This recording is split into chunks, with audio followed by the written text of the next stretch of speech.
तू travel agent बनना चाहता है? भावेश के पिताजी ने पहली बार यही ताना मारा था जब उसने पहली बार अपने पिताजी के साथ अपना बिजनेस प्लान डिस्कस किया 2008 में। भावेश ने आईआईटी मुंबई से अपना ग्रेजुएशन कंप्लीट की और उसके बाद माइक्रोसॉफ्ट में अपनी प्लेसमेंट लेते हुए उनकी रिसर्च टीम में काम करना शुरू किया। 9 साल माइक्रोसॉफ्ट में उसने काम करके अपनी जॉब से रिजाइन दे दिया, क्योंकि काफ़ी सोचने समझने के बाद भावेश इस नतीजे पर पहुंचा कि जॉब तो वह कभी भी कर लेगा, लेकिन अभी अगर उसने हिम्मत न जुटाई तो वह ज़िंदगी में कभी भी अपना स्टार्टअप नहीं कर पाएगा। जॉब छोड़कर भावेश ने अपनी एक वेबसाइट स्टार्ट कर दी जिसका नाम था olatrip.com। उसने काफ़ी रिसर्च के बाद अच्छे वीकेंड ब्रेक और शॉर्ट ड्यूरेशन हॉलीडेज अपनी वेबसाइट पर लिस्टेड करे। भावेश के पिताजी को उसके यह बिजनेस करने से कोई दिक्कत नहीं थी, बल्कि उन्हें यह चिंता सता रही थी कि इन सब के बीच में उनका बेटा एक ट्रैवल एजेंट बनकर ना रह जाए। इसलिए उसके पिताजी ने उसे सजेस्ट किया कि बेटा, तुम्हारा जॉब एक्सपीरियंस बहुत अच्छा है, अभी अगर तुम कोई बहुत अच्छे कॉलेज से MBA कर एक सॉलिड ट्रैक रिकॉर्ड बना लेते हो तो फिर करते रहना अपना यह बिजनेस, तुम्हें आखिर अभी पता ही कितना है। उसके पिताजी कहीं ना कहीं सही भी थे कि आखिर उसे इस इंडस्ट्री का आइडिया ही कितना है, बट फिर भी भावेश की गट फीलिंग ने उसे और ज़्यादा कुछ एक्स्ट्रा ऑर्डिनरी करने के लिए कहा।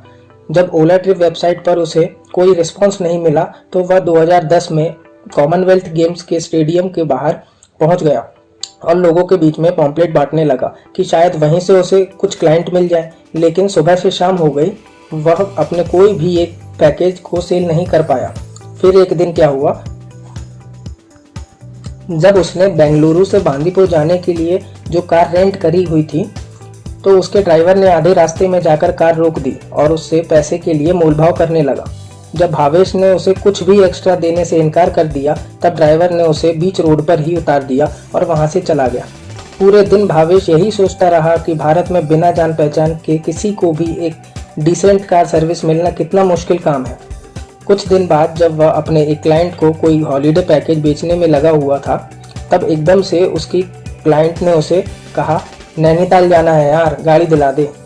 तब उसे पहली बार रियलाइज हुआ कि लोगों को कहीं पर भी जाने के लिए उसकी olatrip.com की ज़रूरत नहीं है, अगर ज़रूरत है तो बस एक गाड़ी की। इस इंसिडेंट के बाद भावेश मुंबई चला आया। यहाँ उसने अपने एक दोस्त अंकित भाटी के साथ मिलकर नई वेबसाइट लॉन्च करी olacab.com और 2010 में फाइनली वह अपनी पहली वेबसाइट के थ्रू कार देने में सफल रहा। ऑनलाइन कैब प्रोवाइड करने के ऑलमोस्ट 7 से 8 महीने बाद मार्केट में यह न्यूज़ फैल गई कि ओला कैब नाम का कोई नया स्टार्टअप आया है जो कि लोगों की रियल लाइफ में होने वाली परेशानियों को सुलझाने में लगा पड़ा है। आज भी भारत में हर कोई एक कार का रखरखाव नहीं कर पाता और जो रखरखाव कर भी रहा है उसके लिए पार्किंग और तेल के बढ़ते दाम उसके लिए सरदर्द बन चुके हैं। 2012 के बीच में जब ओला कैब में अपना पहली बार मोबाइल ऐप लॉन्च करा तो लोगों के बीच बहुत पॉपुलर हुआ और यह सब देखकर इन्वेस्टर्स भी उनकी ओर आकर्षित होने लगे। स्नैपडील के फाउंडर कुणाल भैल ओला के एंजल इन्वेस्टर बने। फिर शादी.com के फाउंडर अनुपम मित्तल ने भी इसमें पैसा लगाया और 2012 खत्म होते होते ओला कैब को लगभग हर बड़ा बिजनेसमैन फंड देने के लिए तैयार होने लगा और कार ढूंढने के लिए बहुत जगह भटकना पड़ता था। कभी कभी ड्राइवर ना होने पर वह खुद ही किसी की गाड़ी लेकर ड्रॉप करने या पिकअप करने चला जाता था।